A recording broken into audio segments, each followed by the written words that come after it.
Following a better showing at the Australian Grand Prix, Mercedes is gradually catching up to Ferrari and Aston Martin, while also putting some pressure on early season pace setters Red Bull. Hamilton finished second, but his team was nowhere to be found when it was time to celebrate. What could have this incident meant, and what does George Russell have to say about his unfortunate outing? Let's find out. George Russell has compared the Mercedes W14 vehicle to an injured horse, stating that their objective for the 2023 Formula One season is to make it quick and manageable.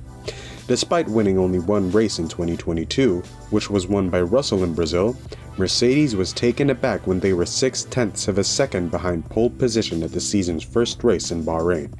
The outcome seemed to have put the team in a crisis, as team manager Toto Wolff stated that Mercedes had chosen the wrong direction for the W14's development.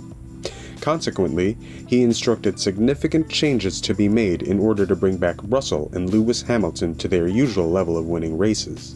In the subsequent two races, Mercedes has demonstrated encouraging speed, with Russell putting pressure on Fernando Alonso's Aston Martin for a podium spot in Saudi Arabia and then obtaining a front row start in Australia.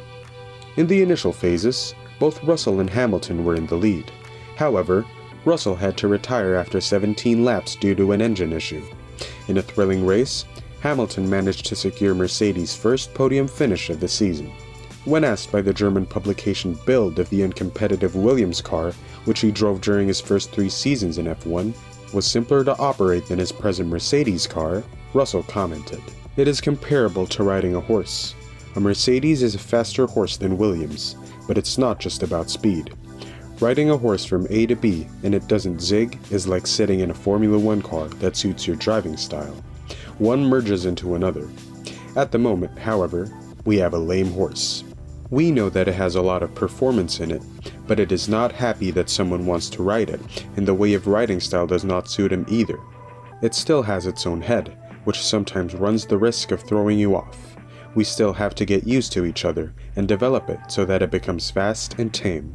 During the Australian Grand Prix weekend, Hamilton disclosed that the seating arrangement in the W14 is one of the primary aspects that he is having difficulty with in the 2023 Mercedes car. He said, "Our cockpit is too close to the front. When you're driving, you feel like you're sitting on the front wheels, which is one of the worst feelings to feel when you're driving a car." Lewis Hamilton gave an X-rated reaction upon finishing second in the Australian Grand Prix, only to discover that most of the Mercedes crew were absent in parc ferme to congratulate him. Despite obtaining the best result for the Silver Arrows thus far in 2023, the Brit appeared perplexed as he embraced the few familiar individuals who were present to greet him. Hamilton was thrilled with his performance, moving up one position from his third-place finish in qualifying. However, his enthusiasm appeared to wane when he discovered that only a small group of familiar faces had congregated in parc ferme after he exited his vehicle and took off his helmet. Kelly Slater, the famous surfer, shared a video on Instagram featuring Hamilton walking towards a group and receiving applause upon arrival. Hamilton laughed and hugged one of the members of the group, and then appeared puzzled as he asked a question. "Where is everybody? Where the f*** is my team?" After being informed that his team was in the garage, he left without meeting them.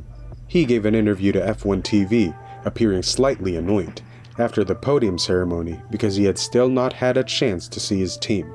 "I don't know what it means to the team because I haven't seen anybody if I'm honest," Hamilton revealed. "But for me, this is an incredible result for us. We came here thinking the car was the same, so we were thinking it's going to struggle for a few races until we can find some sort of upgrade to bring later on down the line, and that could be 5 races away.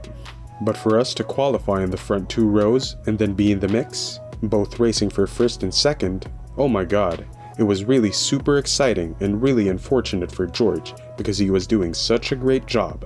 Eddie Jordan believes that the sport of Formula One and Ferrari need Lewis Hamilton to switch teams from Mercedes, just as much as Hamilton needs the Italian racing team. As he approaches the end of his contract with Mercedes and drives a car that is not capable of securing his 8th World Championship title, rumors about his future continue to circulate. Since joining Mercedes in 2013, Hamilton has won 6 of his 7 drivers' titles, making it one of the most dominant periods in F1 history. However, he failed to win any races last season and is not expected to challenge Red Bull and Max Verstappen this year. On the other hand, Ferrari is possibly not testing Red Bull enough with their drivers, Charles Leclerc and Carlos Sainz, despite the departure of Mattia Binotto. Jordan thinks that the optimal result for F1 would be for Hamilton to leave Mercedes and join Ferrari as a replacement for one of their drivers. While talking to OLBG, he said, "Formula One needs Lewis Hamilton in a Ferrari, and Ferrari needs Lewis Hamilton. Hamilton should look to go to another championship-winning team, but the drama is who is going to move aside. Red Bull would not let Sergio Perez for Hamilton because they try to encourage drivers who have been through their teams to try and reach the top like Max Verstappen did. Hamilton is a McLaren man, but I can't see him going back there because of the position they're in. The only other place I see Hamilton going is Ferrari, or staying at Mercedes." At the moment, there's no contract signed, and Toto Wolff said if he was Hamilton, he would consider leaving. What would I be thinking if I was Hamilton? Am I really loved here? What is actually happening at Mercedes? I'm not in the thick of things like I used to be. I don't know Wolff's point of view on the situation, but I believe him when he says he wants Hamilton to stay. But the Mercedes is not good enough for Hamilton.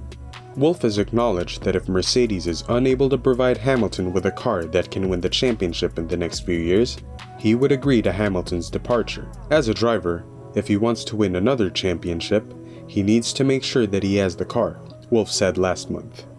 And if we cannot demonstrate that we can give him the car in the next couple of years, then he needs to look everywhere. I don't think that he's at that stage, but I would have no grouch if that happens in a year or two. Despite making some early progress with the W14 and achieving a podium finish in the first race of the season, Mercedes is firm in its belief that significant modifications are still required for its Formula One car. At the Australian Grand Prix, Lewis Hamilton's second-place finish marked a more competitive weekend for Mercedes, as they had struggled at the beginning of the season and had given up on their car concept after the first qualifying session. When Mercedes team principal Toto Wolff reflected on their slow start to the season last year, he acknowledged that their previous concept had not worked and vowed to explore uncharted territory within the team to find a solution. Mercedes' recent victory over Aston Martin in Melbourne, with Hamilton finishing second after defeating Fernando Alonso, led to speculations about whether the W14 was not as terrible as it had been portrayed, and if the team should reconsider their car concept. The improved performance was not due to a major upgrade or a miraculous modification to the existing car that suddenly unlocked greater speed, although there were suggestions that the car was being operated within a more favorable setup window. According to George Russell, Mercedes has discovered that the car performs better in reality when it is operated differently from what the simulations suggest. He said, "I've been working really hard with my engineers to get the most out of the setup, and I feel like the last 2 weekends we have really put the car in a really great window and migrated away from where our simulations have been telling us. That is perhaps a reason why our pace was poor in Bahrain. With the knowledge I have now, I think we probably could have had the car in a very different window in Bahrain to have more performance, so we need to look and understand why the sims are telling us one thing that we're going in a slightly different direction from." Mercedes still believes that their car is more delicate and challenging to handle compared to Red Bull and Aston Martin, which makes it edgy to drive. Therefore, the days when the car is operating within a better setup window will have a significant impact. But what do you think? And what do you make of Russell's comments about the W14, or the lack of support from Hamilton's team when he finished second in the Australian Grand Prix? Share your thoughts in the comments below, and don't forget to subscribe and ring that notification bell for more F1 updates.